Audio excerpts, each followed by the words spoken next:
अस्सलाम वालेकुम क्लास, कैसे हैं आप लोग? अच्छा जी, हमने चैप्टर नंबर 2 स्टार्ट करना है फार्मास्यूटिक्स में। उसका नाम है ड्रग। आप लोग ड्रग का नाम सुनते ही घबरा जाएंगे कि भाई ड्रग क्या चीज़ है। भाई ये ऐसी वैसी ड्रग्स की बात नहीं हो रही। इस ड्रग से मुराद ये है मेडिसन, यानी कि जो हम मेडिसन यूज़ कर रहे हैं हम उसके बारे में बात कर रहे हैं। ड्रग क्या होती है, ठीक है। ये एक किस्म का एक एजेंट होता है। जैसे हम किसी एजेंट को भेजते हैं ना किसी का मसला हल करवाने के लिए, इसी तरह ये भी एक एजेंट है जिसने जाके हमारी जो डिज़ीज़ है उसका ट्रीटमेंट करना है, उसको हमें उससे महफूज रखना है। तो आइए हम थोड़ा सा इसको देख लेते हैं क्या चीज़ है। An agent intended for use, एक ऐसा एजेंट जिसको हम किस लिए यूज़ करें? In the diagnosis. सबसे पहली चीज़, आपको कभी भी कोई बीमारी होती है तो उसमें हमारे पास सबसे पहली चीज़ जो होती है वो होती है डायग्नोसिस। हमारी डायग्नोसिस सबसे बेहतर होनी चाहिए, ठीक हो गया। उसके बाद सेकंड नंबर पर चीज़ है मिटिगेशन, यानी कि आपने उसके बारे में उसकी ट्रीटमेंट को उसको एसेस करना है, उसको एज्यूम करना है कि भाई क्या चीज़ है, किस वजह से हो रही है, क्या पर्पस है, क्या यूजेज है, ठीक हो गया। थर्ड नंबर पर जो हमारे पास चीज़ आ जाती है, फर्स्ट टू थर्ड नंबर पर हमारे पास आ जाता है ट्रीटमेंट। अब आपने कोई मेडिसिन यूज़ की है या कोई ड्रग लेनी है तो उसका पर्पस क्या है हमारे पास? उसका पर्पस ये है कि हमने उसको ट्रीटमेंट किस तरीके से करना है, यानी कि हमारे पास क्या इलाज है कि और किस तरीके से हम उसको बीमारी से उससे हम उसको महफूज रख सकते हैं। And prevention of disease. अच्छा, अब खाली सिर्फ क्योर ही नहीं करना, हमने उसको डिजीज़ से बचाना भी है। तो वो किस में आ जाएगा हमारे पास? प्रिवेंशन ऑफ डिजीज़ में आ जाएगा। तो ये सारे इसके इफेक्ट आ रहे हैं। सब नंबर 1 पे डायग्नोसिस, नंबर 2 पे मिटिगेशन, थर्ड नंबर पर ट्रीटमेंट, 4 नंबर पर है क्योर एंड 5 नंबर पर है प्रिवेंशन ऑफ डिजीज़। इंसानों में भी और जानवरों में भी, दोनों में, क्योंकि मेडिसिन की ज़रूरत तो इंसान को भी होती है और अगर जानवर बीमार हो जाए तो हम उसको भी मेडिसिन के थ्रू ही करते हैं। तो हमारे पास ये क्या चीज़ें आ गई? हमारे पास इसमें 5 स्टेप्स हो गए ड्रग्स के लिए। Number 1 is the diagnosis, mitigation, treatment, 4 number पर क्योर, 5 नंबर पर prevention of disease. Diagnosis, mitigation, treatment, cure और 5वें नंबर पर कौन सी आ रही है हमारे पास? Prevention of disease. तो ये 5 स्टेप्स हैं जिसके थ्रू हमारे पास कोई भी जो मेडिसिन है या ड्रग है जो वो पूरी हो रही है। ये हमारे पास सिंपल सी डेफिनेशन है। अच्छा, एक और बात आपको बताता चलूँ, ये जो डेफिनेशन है ना हमारे पास, ये ऑफिशियल डेफिनेशन में आती है, ठीक हो गया। ऑफिशियल से क्या मतलब होता है भाई? ऑफिशियल से मुराद ये हम हमारे पास किस बुक में है? ये फार्मास्यूटिक्स की बुक है, एंसल फार्मास्यूटिक्स के नाम से एक बुक आती है, उसमें ये ऑफिशियल डेफिनेशन दी गई है ड्रग की, ठीक है। इसमें हमारे पास कौन कौन से 5 स्टेप हैं? डायग्नोसिस, मिटिगेशन, क्योर, या पहले सॉरी ट्रीटमेंट कह लें, उसके नंबर पर क्योर, उसके बाद क्या है? क्योर के बाद प्रिवेंशन ऑफ डिजीज़ 5वें नंबर पर। ये इस तरीके से हमारे पास ये जो ट्रीटमेंट है वो ड्रग के थ्रू हो रहा है। अच्छा, अब हम देख लेते हैं इसकी थोड़ी सी क्लासिफिकेशन की तरफ कि भाई क्लासिफिकेशन में क्या क्या बात करें। क्लासिफिकेशन ना हमारे पास इसकी 2 तरह से है, on the basis of sale. अब सेल से क्या मतलब है भाई? देखें, आपने कोई मेडिसिन बनाई है तो वो आपने इंसानों में या जानवरों में, इंसानों तक वो कैसे पहुंचेगी? ह्यूमंस तक भाई वो सेल के थ्रू तो पहुंचेगी। वो सेल होगी मार्केट में तो ही आपके पास आएगी। तो उसमें क्या हमारे पास ट्रीटमेंट है? सबसे पहले क्लासिफिकेशन में क्या पॉइंट है? पहला स्टेप है on the basis of sale. अच्छा, अब सेल में हमारे पास आपको पता है 2 चीज़ें होती हैं। एक होता है OTC।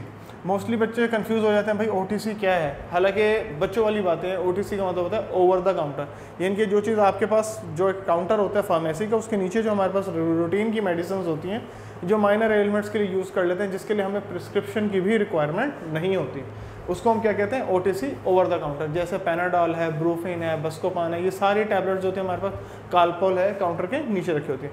अच्छा, सेकंड नंबर पर हमारे पास ऑन द बेसिस कौन सी आ जाती है? On the basis of prescription. अब प्रिस्क्रिप्शन में कौन सी मेडिसिन आएगी? प्रिस्क्रिप्शन में बेसिकली वो मेडिसिन आएगी जो आपको डॉक्टर ने प्रिस्क्राइब की है, पहली चीज़। दूसरे नंबर पर वो मोस्टली एंटीबायोटिक होगी। और मैं आपको एक और बात एडिशनली बताता चलूँ, हम एंटीबायोटिक तब देते हैं जब पेशेंट की हिस्ट्री हो, यानी कि उसको बुखार है, उसको इन्फेक्शन है, तो उसको मिनिमम 3 डेज़ हो गए हों। तो हम पेशेंट की हमेशा हिस्ट्री लेते हैं एंटीबायोटिक स्टार्ट करवाने से पहले, ठीक हो गया। अच्छा, अब हम इसको थोड़ा सा बुक में भी देख लेते हैं। OTC से क्या मुराद है? OTC is a group of drug that does not required any prescription, यानी कि ये एक ऐसी ड्रग है जिसके लिए आपको प्रिस्क्रिप्शन की रिक्वायरमेंट नहीं है, ठीक है। फॉर देयर डिस्पेंसिंग, किस चीज़ के लिए? डिस्पेंस करने के लिए, बेचने के लिए। अच्छा, इसमें कुछ फॉलोइंग इसमें एग्जांपल है। सबसे पहले मल्टीविटामिन। देखिए अगर एक बंदा बीमार है या एक कमज़ोर है, आप उसको मल्टीविटामिन दे रहे हो तो कोई उसमें कोई बुरी बात नहीं है, मल्टीविटामिन अच्छी चीज़ है सेहत के लिए। अच्छा, उसके बाद है NSAIDs, non steroidal anti inflammatory drugs. ठीक है, ये क्या चीज़ें होती हैं बेसिकली, ये वो होती हैं सारे एंटी पेन किलर्स वगैरह जितने भी आते हैं, सारे एंटी इन्फ्लामेशन के लिए, एंटी पायरेटिक के लिए, एनाल्जेसिक के लिए, सारे इसके अंदर आ जाते हैं। अच्छा, उसके अलावा हमारे पास कुछ लेग्जेटिव्स होती हैं। लेग्जेटिव्स क्या होते हैं बेसिकली, जो कॉन्स्टिपेशन से हमें रिलीफ देती हैं। इसके अलावा कुछ ओरल कंट्रासेप्टिव्स होती हैं, फीमेल्स के लिए मेडिसिन होती हैं जो हमें ज़रूरत के वक्त हम देना चाहें तो दे सकते हैं। ठीक हो गया, तो ये किस में आ जाती है हमारे पास, ये हमारे पास 2 स्टेप है। सबसे पहला है OTC, एक तो ये हमारे पास OTC में आ गई। अच्छा, सेकंड नंबर पर है प्रिस्क्रिप्शन। ज़रा इसको भी थोड़ा सा और डिटेल से देख लेते हैं, प्रिस्क्रिप्शन से क्या मुराद है।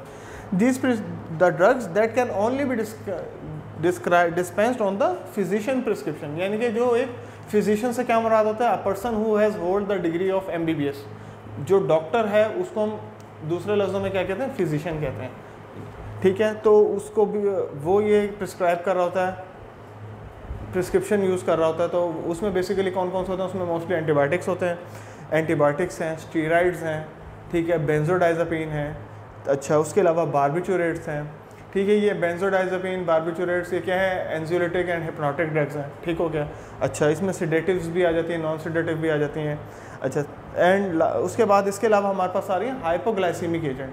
हाइपोग्लाइसीमिक एजेंट क्या होता है, हाइपोग्लाइसीमिक एजेंट बेसिकली शुगर की जितनी भी मेडिसिन होती है, हाइपो का मतलब होता है इंक्रीज, और ग्लाइसीमिया ग्लूकोज, यानी कि इंक्रीज इन ग्लूकोज, यानी कि अगर किसी की शुगर बढ़ जाती है तो इसके लिए हाइपोग्लाइसीमिया एजेंट्स वगैरह अगर देने, तो डेफिनेट सी बात है शुगर की भी एक डोज होती है। आपने एक पेशेंट को रैंडम चेक करते हैं, उसके बाद आप उसको कंजक्टिवली चेक करते हैं, उसका HbA1c टेस्ट कराते हैं जो 3 मंथ्स वाला होता है। मतलब शुगर के लिए उसके सारे स्टेप्स होते हैं जिसके थ्रू जब आपको ट्रीटमेंट का पता चलता है कि भाई इसको शुगर है बेसिकली, तो इसको हमें एंटी हाइपोग्लाइसेमिक एजेंट देने की ज़रूरत है।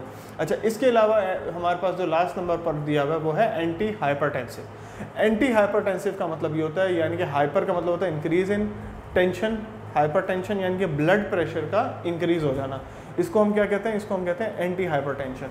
अच्छा, अब इसमें कौन कौन सी चीज़ें दी गई हैं, इसमें भी इसी तरह ब्लड प्रेशर की मेडिसिन ऐसे तो नहीं है कोई भी बंदा अपनी मर्ज़ी से उठा के दे सकता, भाई डेफिनेट सी बात है उसका रैंडम और इस तरह कंट्रोल जो है वो ब्लड प्रेशर का कॉन्स्टेंटली मॉनिटर करना होता है 3 to 4 days 5 days। उसके बाद देखते हैं जब पेशेंट को आराम नहीं आ रहा, उसमें भी कुछ सिम्टम्स होते हैं, सर का दर्द बढ़ रहा है, ठीक है, या वो डेली बेस के रूटीन में साल्ट का इंटेक ज़्यादा कर रहा है, तो ये सारी चीज़ होती हैं जिनको देखते हुए मद्देनज़र रखते हुए फिर डॉक्टर को या फिजिशियन को प्रिस्क्राइब करना पड़ता है कि भाई इसको एंटी हाइपरटेंसिव देने की एजेंट देने की ज़रूरत है या नहीं है।